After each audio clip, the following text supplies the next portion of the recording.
سبحان اللہ والحمد للہ لا الہ۔ مدینہ منورہ کی ایک سرد رات تھی، ایسی ٹھنڈ، جنہوں نے مدینہ پاک کی ٹھنڈ دیکھی وہ جانتے ہیں کہ کتابوں میں لکھا کہ انسان تو انسان، جانور اور پرند بھی اپنے گھروں سے نہ نکلے، ایسی ٹھنڈی رات تھی۔ اس میں عجیب اور سخت سردی کی رات میں ایک آقا اور ایک غلام مدینے کی گلیوں میں دورہ کر رہے تھے اور مسلمانوں کی، اس مدینہ منورہ میں رہنے والوں کی حالات کو دیکھنے کے لیے گویا دورہ کر رہے تھے۔ اب نہ آقا نہ غلام، دونوں کے لباس میں کوئی فرق خاص نہیں تھا، دونوں کے انداز میں بھی کوئی فرق نہیں تھا۔ اب جب مدینہ منورہ کے قریب پہنچے، مدینہ منورہ سے تھوڑا سا باہر نکلے، سراؤنڈنگ میں نکلے، تو دونوں اچانک رک گئے۔ دونوں کے رکنے کی وجہ یہ تھی کہ ایک خیمہ تھا جس میں آگ جل رہی تھی۔ آقا نے اپنے خادم کی طرف دیکھ کر کہا اسلم، خادم کا نام اسلم تھا، اس سخت سردی کی رات میں یہ کون ہو سکتا ہے؟ اسلم نے لا علمی کا اظہار کیا تو آقا نے کہا کہ کوئی قافلہ لگتا ہے جو سرد رات میں یہاں خیمے میں آ کر ٹھہر گیا ہے، چاؤ چل کر دیکھتے کیا معاملہ ہے۔ جب یہ دونوں آقا اور غلام اس خیمے کے پاس پہنچے تو وہ خیمہ نہیں تھا بلکہ ایک ٹوٹا پھوٹا سا کچا سا گھر تھا، اس میں کوئی قافلہ نہیں تھا بلکہ ایک خاتون اپنے ننھے منھے بچوں کے ساتھ وہاں موجود تھی۔ چولہے پر ہنڈیاں چڑھی ہوئی تھی، بچے مسلسل رو رہے تھے، غالباً انہیں بہت بھوک لگی تھی۔ آقا نے دروازہ کھٹکھٹایا، خاتون کی طرف جا کر سلام کیا تو دونوں کی طرف خاتون نے توجہ بھی نہ دی مگر سلام کا جواب دیا۔ آقا نے گھر میں داخل ہونے کی اجازت طلب کی تو خاتون نے کہا کہ اگر کسی خیر کا ارادہ ہے تو آ جاؤ ورنہ کوئی ضرورت نہیں۔ غالباً وہ بہت دکھی تھی اس لیے بے رخی سے جواب دے رہی تھی۔ آقا کا انداز بتا رہا تھا کہ وہ بھی اس دکھی خاتون کے دکھ میں شریک ہونا چاہتا ہے۔ اس نے خاتون سے استفسار کیا کہ بی بی تم کون ہو اور یہ بچے کیوں رو رہے ہیں؟ خاتون نے جواب دیا کہ میں مدینہ منورہ کی رہائشی ہوں، ان بچوں کو شدید بھوک لگی ہے اور یہ اس لیے رو رہے ہیں۔ آقا نے کہا ہنڈیا میں کیا ہے؟ خاتون نے کہا اس میں صرف پانی ہے، میں نے بچوں کا دل بہلانے کے لیے یہ ہنڈیا لگائی ہوئی ہے تاکہ بچے انتظار کرتے کرتے روتے روتے سو جائیں، کچھ کھلانے کو ہے نہیں میرے پاس۔ تو اب آقا نے پوچھا وجہ کیا ہے؟ کہا میں غریب عورت ہوں، میرے پاس ہے ہی کچھ نہیں، کیا پکا کر کھلاؤں انہیں؟ لیکن ہمارے امیر المومنین کو ہماری کوئی خبر نہیں کہ ہم اس کے محکوم ہیں، اس کی رعایا ہیں، ہمارا یہ حال ہے اور اس کو پتہ ہی نہیں ہمارے ساتھ کیا حال ہو رہا ہے۔ ہمارا وقت تو جیسے تیسے گزر جائے گا لیکن بروز قیامت امیر المومنین اور ہمارے درمیان اللہ فیصلہ فرمائے گا اور یقیناً آخرت کی پکڑ بہت سخت ہے۔ آقا نے جب یہ سنا تو وہ تڑپ اٹھا، بے قرار ہو گیا، آنکھیں نم ہو گئیں۔ کہا اے بی بی اللہ تم پر رحم فرمائے، تمہاری مصیبتیں اور پریشانیاں دور فرمائے، لیکن امیر المومنین کو کیا معلوم تم کس حال میں ہو؟ خاتون کہتی ہے کہ وہ ہمارا حاکم ہے اور ہم سے غافل ہے، اسے معلوم ہی نہیں کہ ہم کس حال میں ہیں۔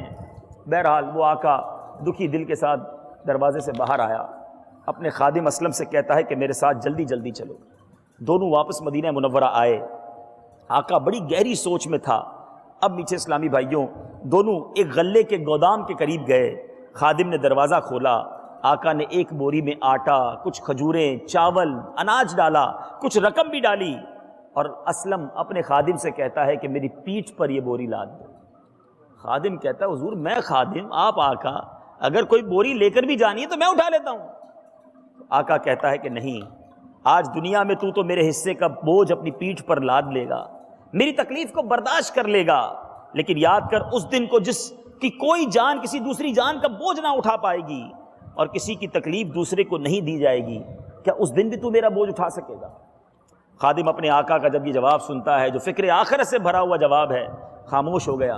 حکم کی تعمیل کی، آقا کے کاندھے پر بوری لاد دی۔ مدینہ منورہ کی اس سرد رات نے ایک عجیب منظر دیکھا کہ غلام ہوتے ہوئے آقا اپنے کاندھے پر بوری اٹھائے اس بڑھیا کے، اس خاتون کے گھر کی طرف جا رہا ہے جو اپنے بچوں کو بھوکا ہنڈیا میں پانی میں اپنی چمچ چلا رہی ہے۔ یہ آقا وہاں پہنچتا ہے، اس کے بعد اس آقا نے اس غلے کی بوری سے آٹا نکالا، اس پر نمک ڈالا اور حریرہ یعنی آٹے سے بنانے والا کھانا بنایا۔ آقا ہنڈیا کے نیچے آگ پھونکنے لگا۔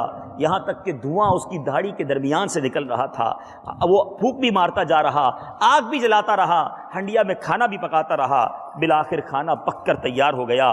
آقا نے چولہے کو ہنڈیا سے نیچے اتارا اور کوئی بڑا اور کھلا برتن منگوایا تاکہ کھانا اس میں ٹھنڈا ہو جائے۔ برتن میں وہ کھانا نکالتا ہے۔ اب اس آقا نے تمام بچوں کو جو رو رہے تھے قریب بلایا، اپنے ہاتھ سے نوالے بنا بنا کر ان بچوں کو کھلایا۔ بچوں کا جب پیٹ بھر گیا تو اب بچوں کی دل جوئی کے لیے وہ آقا جو ہے بچوں کے ساتھ کھیلنے لگتا ہے۔ بچے اور خوش ہو گئے اور کھیلتے کھیلتے سو گئے۔ بالآخر آقا نے اس دکھیاری خاتون کے پاس بچے جب سو گئے تو اب آقا بھی اس طرح زمین پر بیٹھ کر سانس لینے لگا کہ جیسے اب اس کے دل سے کوئی بڑا بوجھ اتر گیا ہو۔ وہ خاتون اس کی طرف متوجہ ہوئی، کہتی تم بڑے شفیق ہو، بڑے رحم دل ہو، تمہیں امیر المومنین ہونا چاہیے، تمہارے جیسا شخص ہمارا آقا ہونا چاہیے، لیکن ہمارے امیر المومنین کو تو پتہ ہی نہیں۔ وہ آقا کہتا ہے اے خاتون میں امیر المومنین بننے کے قابل تو نہیں ہوں، ہاں لیکن آپ جب امیر المومنین کے دربار میں آئیں گی تو مجھے وہاں ضرور دیکھ پائیں گی۔ یہ کہہ کر وہ آقا اپنے غلام اسلم کے ساتھ چلتا ہے اور کہتا ہے اسلم آج دل سے بوجھ اتر گیا، مجھے بڑا غم تھا کہ ایک ایسی غریب عورت جس کے بچے بھوکے آج سو جاتے، آج اللہ نے مجھ سے یہ خدمت لے لی۔ میٹھے میٹھے اسلامی بھائیوں، اب اس نے اپنے خادم سے کیا کہا، اے اسلم بھوک نے ننھے بچوں کو جگا رکھا تھا، بھوک ہی انہیں مسلسل رلا رہی تھی، جب میں نے ان کی یہ حالت دیکھی تو مجھے اپنے بچے یاد آ گئے اور میں نے دل میں تہیہ کر لیا جب تک ان بچوں کی بھوک کو شکم سیری، رونے کو ہنسنے اور ان کے غم کو خوشی اور مسرت میں تبدیل نہ کر لوں، جب تک چین سے نہ بیٹھوں گا نہ ہی واپس اپنے گھر جاؤں گا۔ اس کے بعد آقا اور غلام اپنے گھر کی طرف مدینہ منورہ کی گلیوں میں واپس جاتے ہیں۔ سرد رات میں مدینے کی گلیوں میں گھومنے والا آقا کون تھا؟ غریبوں کی مدد کرنے کے لیے اپنی پیٹھ پر اناج کی بوری لاد کر لے جانے والا آقا کون تھا؟ ایک غریب بڑھیا کے لیے اپنے ہاتھ سے آٹا گوندھ کر کھانا پکانے والا آقا کون تھا؟